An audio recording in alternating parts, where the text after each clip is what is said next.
আজকে আপনাদেরকে শেখাবো ভার্সিটির জুনিয়র হিসেবে কিভাবে জিরো বাজেটে রেগুলার অনেক ভালো করে ইফতারি করতে পারবেন। এখন আমি আছি আমাদের রিসার্চ ফিল্ডে এগ্রিকালচারের, আর এটা আমাদের হলের সামনেই।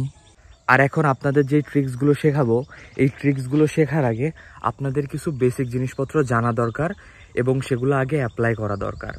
আর এই ট্রিক্সগুলো সব থেকে ভালো অ্যাপ্লাই করার সময় হচ্ছে যখন তুমি ক্যাম্পাসের মোস্ট জুনিয়র, সেই সময়টাই।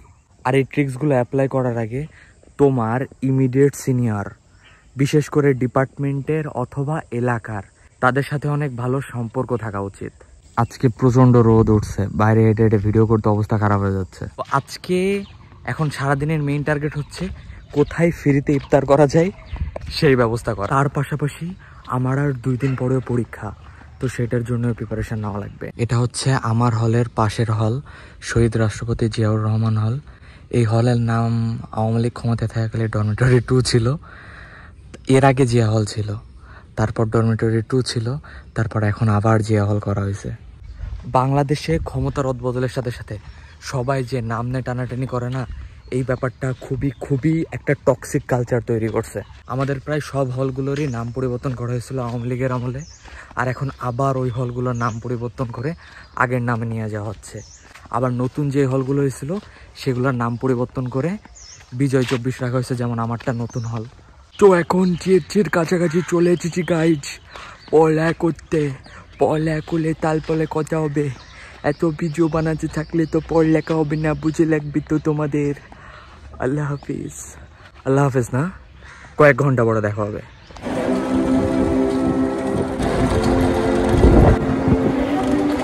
এখন বিকাল 5টার বেশি বাজে। টিএসসিতে যাওয়ার পরে আর তেমন কোনো ভিডিও করি নাই, কারণ পড়ায় মনোযোগ দেওয়া লাগছে। এরপরে আবার রুমে আসার পরে জুম্মার নামাজের জন্য রেডি হওয়া লাগছে। তারপর তাড়াতাড়ি জুম্মার নামাজের জন্য রেডি হয়ে নামাজ পড়ে এসে একটা ঘুম দিয়েছিলাম। তারপরে যে ঘুম থেকে উঠে আসরের নামাজ পড়ছি। এখন শুনলাম আজকে ইফতার আছে, গণ ইফতার, তো ওখানেই ফ্রি ইফতার করা হয়ে যাচ্ছে। তো এখন আমরা ওখানে যাব। আমি রুমে বসে ভিডিওতে বকবক করতেছিলাম, এর জন্য আমার রুমমেট আর ফ্রেন্ডের আমার জন্য অপেক্ষা করতেছে হল গেটে। নূর হোসেন হলের মাঠে এই আয়োজনটা করছে।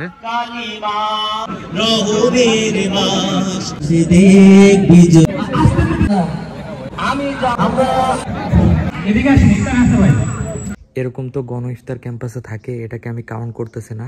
এইটা বাদেও যেই ট্রিক্সগুলো শেখানো দরকার আপনাদেরকে, এখন সেই ট্রিক্সগুলো শেখায়। প্রথমে তো আপনি আপনার ইমিডিয়েট সিনিয়র, এলাকার প্লাস ডিপার্টমেন্টের, এদের সাথে একটা ভালো সম্পর্ক করলেন। তারপর ইফতারের কিছুক্ষণ আগে তাদেরকে ফোন দিতে পারেন, তে ভাই আজকে আপনার সাথে ইফতার করতে চাই। হয়ে গেছে। এরকম এক দিনে একটা সিনিয়রকে ফোন দিলেই আপনি সবগুলো সিনিয়রকে ফোন দিয়েও শেষ করতে পারবেন না। তার পাশাপাশি আপনার একটা দিন এক রকম সেই 1 টাকা করে ইফতার হবে, without even spending a single Penney. Second option হচ্ছে ইফতারের 20 মিনিট আগে ক্যাম্পাসে আসবেন, এসে ঘুরতে ঘুরতে যে কোনো সিনিয়র সাথে দেখা হয়ে যাবে, ভাইদের সাথে যে ভালো মতো করে কথাবার্তা বলবেন। ভাই অটোমেটিক আপনার বলে কোথায় ইফতার করতেছিস, ভাই আমরা তো এখনও ঠিক করি নাই। মানে আমরা এরকম ফ্রেন্ড সার্কেল আমরা এই কাজটা করতাম, 3-4 জন মিলে আসতাম, ভাইদের সাথে দেখা হতো, এবার ভাইরা আমাদেরকে তাদের সাথে বসায় নিত। এরকম করে আমরা যখন একেবারে জুনিয়র ছিলাম তখন প্রায় প্রত্যেক দিনই এরকম বিভিন্ন সেট আপে নিজেরা ইফতার করছি, আর অনেক ভালো মতো করে ইফতার করছি।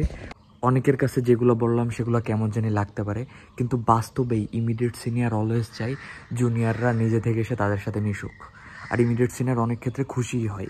আর আমরা যখন সিনিয়র হয়েছিলাম তখন আমরাও চাইতাম আমাদের জুনিয়ররাও সেম কাজ করুক, কিন্তু তারা অতিরিক্ত লাজুক পোলাবান ছিল, তারা এই কাজগুলো করতে পারে নাই। এখন আমি টিএসসিতে আসছি, কারণ আগের ভ্লগটা এডিট করে আপলোড দিলাম, কিন্তু রুমে ওয়াইফাইয়ের মেয়াদ শেষ। যেহেতু এই মাসের কয়েকদিনই আমরা ক্যাম্পাস আছি, তাই কেউ আর নিতে চায় নাই। আর ফোনে এমবি আছে, কিন্তু ওই এমবি দিয়ে ছেড়ে যদি আমি ইউটিউব আর ফেসবুক 2 জায়গায় ছাড়ি, আমার 2-3 জিবি মতো এমবি চলে যাবে। আর এত এমবি তো ভাই নাই যে প্রত্যেক দিন 3 জিবি করে যাওয়ানো সম্ভব। তাই ভাবলাম টিএসসিতে এসে আপলোড দিই। টিএসসিতে ভিডিও আপলোড দেওয়া শেষ করে এখন হলে যাচ্ছি। আর আজকে অন্য একটা বান্ধবীর কাছ থেকে দুধ আনছি, আজকে দুধ কলা দিয়ে ভাত খাবো। তো আমার এই বান্ধবীদের বাসায় অনেকগুলো গরু আছে, আর ওর মা বাসা থেকে ওর জন্যে দুধ পাঠাইছে। ও জানে যে আমি দুধ কলা দিয়ে ভাত খেতে পছন্দ করি, তাই দুধ গরম করে একটা বাটিতে ঢেলে আমার জন্য পাঠাইছে। তো যখন মানুষের সাথে আপনার বিভিন্ন ভালো সম্পর্ক থাকে তখন এরকম বিভিন্ন ধরনের সুযোগ সুবিধা পাওয়া যায়।